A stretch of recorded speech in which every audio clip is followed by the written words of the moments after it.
வணக்கம்.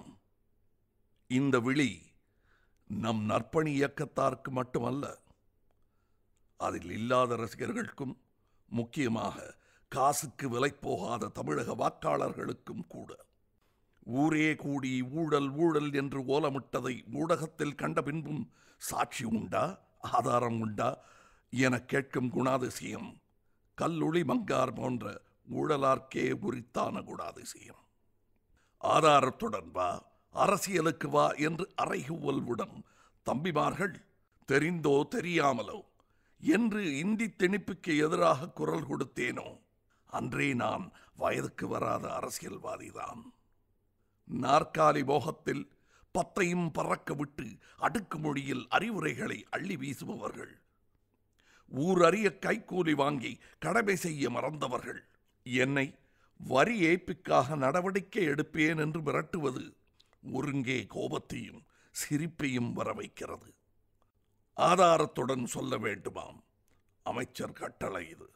ஊரெல்லாம் கேட்ட ஊழல் பற்றிய ஓலம் அதற்குள் மறந்திருந்தால் நினைவுபடுத்த மக்களே இருக்கிறார்கள். நடுவில் நான் எதற்கு பூசாரி? இந்த அறிக்கையை அமைச்சர் கேட்டுக்கொண்டதனால் ஆதாரங்களை மக்களே இணையதளங்களில் அல்லது உங்கள் வசதிக்கேற்ற ஊடகங்களின் மூலம் சம்பந்தப்பட்ட துறை அமைச்சர்களுக்கு அனுப்பி வைக்கவும். இது ஒரு வேண்டுகோளே.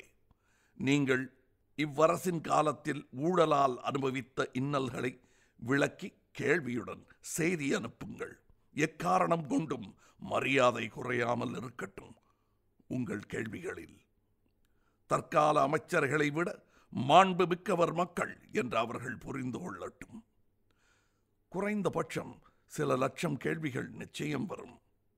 அத்தனை கேள்வியாளர்களையும் கைது செய்வீரோ அல்லது பதில் சொல்வீரோ பொறுத்துத்தான் பார்க்க வேண்டும்.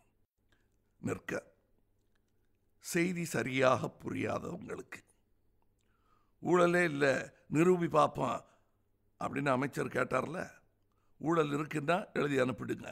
கார்டு கவரில் கடுதாசியில் வேணாம், கிழிச்சு போட்டுட்டு போயிட்டே இருப்பாங்க. டிஜிட்டல் யுகம் இது, டிஜிட்டலாக பதிவு செய்யுங்க.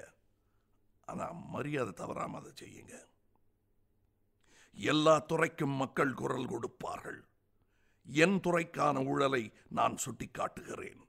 சினிமாவில் வரி விலக்கு அளிக்கிறேன் பேர் வழி என்று ஒவ்வொரு படத்திற்கும் தனிச்சான்றிதழ் வழங்க நடக்கும் லஞ்ச நாடகங்களுக்கு என்னைப் போல வெகு சிலரை தவிர மற்றவரெல்லாம் பயந்து உடந்தையாயிருக்கின்றனர். இது என் குரல். துணிவுள்ள சினிமாக்காரர்கள் மட்டுமே குரல் கொடுத்தாலே அரசின் ஊழல் பாத்திரம் பொங்கி வழியும். மக்கள் மந்தைகள் அல்லர். மக்கள் குரல் கேட்கும் மாண்பை தயவு செய்து எய்துங்கள். விரைவில் அது கேட்கும் தெளிவாக. உங்கள் நான்.